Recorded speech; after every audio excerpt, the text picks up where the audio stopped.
Bayangkan, sebuah sawah yang selalu gagal panen. Tanahnya kering, padinya layu. Bahkan warga desa percaya tanah itu telah terkena kutukan. Namun, segalanya berubah ketika sang petani membawa pulang seekor kucing hitam kecil yang ditemuinya di malam bulan purnama. Sejak itu, sawahnya mendadak hijau subur, padi tumbuh lebat bagai lautan emas. Tapi, benarkah itu hanyalah keberuntungan atau ada sosok gaib di balik semua keajaiban itu? Inilah kisah.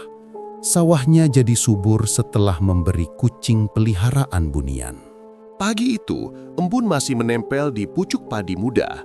Namun, berbeda dengan sawah milik warga lain yang hijau dan segar, sawah Pak Darma terlihat kering. Tanahnya retak-retak, batang padinya layu menguning sebelum waktunya. Pak Darma berdiri di pematang, memegang cangkul tua peninggalan ayahnya. Ia menghela napas panjang. Kenapa selalu begini? Aku sudah membajak, memberi pupuk, bahkan menanam dengan doa. Tapi hasilnya tetap sia-sia. Warga desa sering berbisik-bisik setiap kali melewati sawahnya. Karena itu sudah kena kutukan. Lebih baik dijual saja. Buat apa dipertahankan? Si Darma itu keras kepala. Mana mungkin sawah mati bisa hidup lagi? Mereka tidak tahu, bagi Pak Darma, sawah itu bukan sekadar tanah. Itu adalah warisan dari almarhum ayahnya. Ia masih ingat kata-kata terakhir sang ayah di ranjang sakit. Jangan lepaskan sawah ini, Darma. Tanah ini menyimpan berkah, meski kadang ia mengujimu.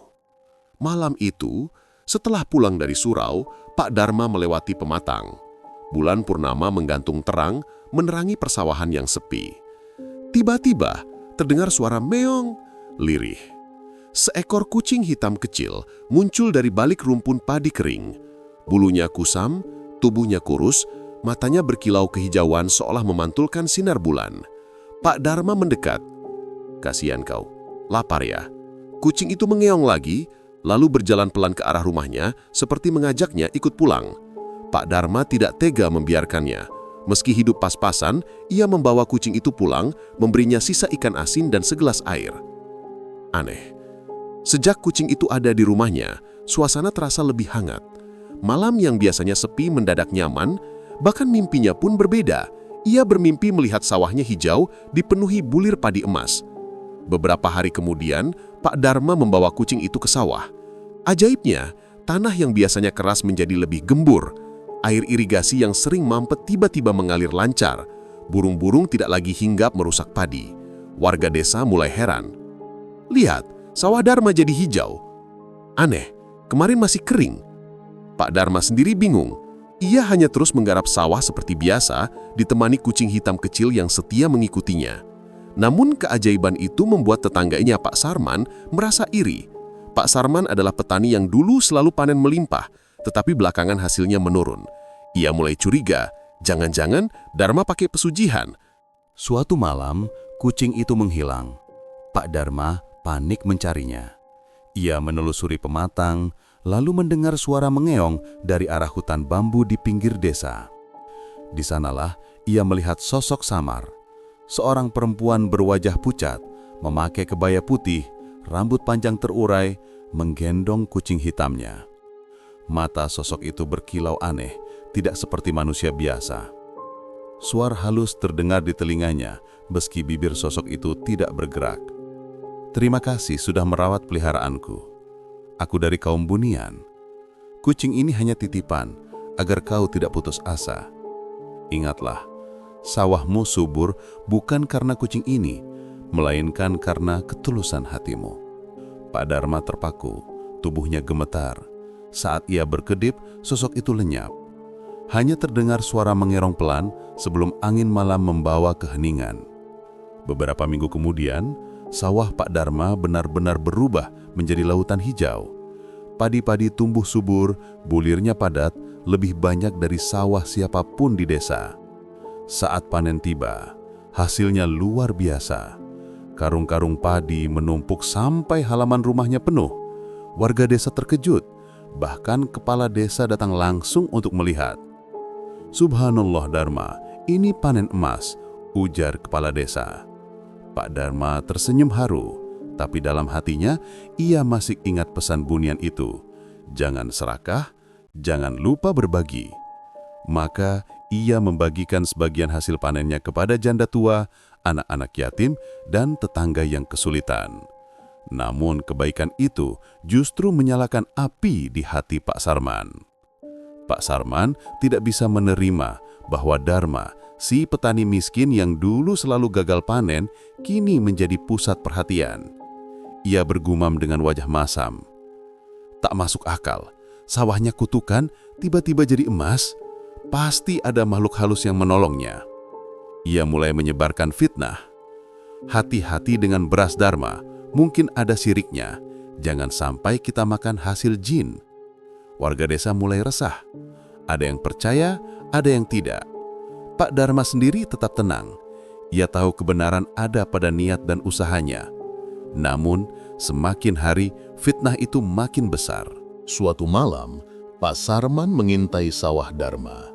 Ia ingin mencari bukti adanya makhluk gaib. Benar saja, ia melihat sosok perempuan kebaya putih berdiri di tengah sawah, samar diterangi cahaya bulan.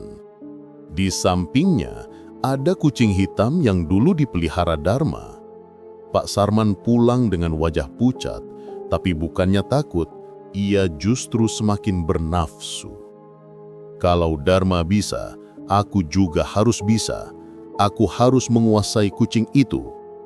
Keesokan harinya, ia mendatangi Pak Dharma dengan pura-pura ramah. "Dharma, bolehkah aku memelihara kucingmu sebentar?" Katanya kucing itu membawa berkah. Pak Dharma menolak halus. "Maaf, kucing itu sudah kembali ke pemilik aslinya." Jawaban itu membuat Sarman semakin marah. Pak Sarman nekat pergi ke hutan bambu, membawa sesaji dan dupa. Ia memanggil sosok bunian dengan paksa, berharap mendapat kekayaan seperti Dharma. Namun, yang datang bukanlah perempuan berwajah tenang, melainkan sosok hitam berwujud menyeramkan. Suaranya bergema, "Kau datang bukan dengan hati tulus, tapi dengan serakah. Yang kau minta akan menjadi petaka bagimu." Sejak malam itu, sawah Pak Sarman rusak. Hama tikus menyerbu tanpa henti. Air irigasi berhenti mengalir, bahkan padi yang hampir panen membusuk. Rumah tangganya pun berantakan, istrinya sakit-sakitan, anaknya jatuh miskin. Warga desa akhirnya sadar. Mereka kembali menghormati Pak Dharma yang tetap rendah hati meski sawahnya subur. Suatu malam, Pak Dharma bermimpi lagi. Ia melihat kucing hitam duduk di pematang sawah dan perempuan kebaya putih berdiri di belakangnya. "Ingatlah Dharma, rezeki bukan untuk ditimbun, tapi untuk dibagi. Kau lulus dari ujian kesabaran, tapi ujian keserakahan akan selalu datang. Jaga hatimu." Sejak saat itu, Pak Dharma dikenal sebagai petani yang dermawan dan disegani. Sawahnya selalu panen melimpah, sementara ia hidup sederhana, tidak pernah lupa berbagi. Dan setiap kali malam purnama tiba, kadang terdengar suara kucing mengeong samar dari arah hutan bambu, seakan bunian itu masih menjaga sawahnya dari kejauhan. Tamat.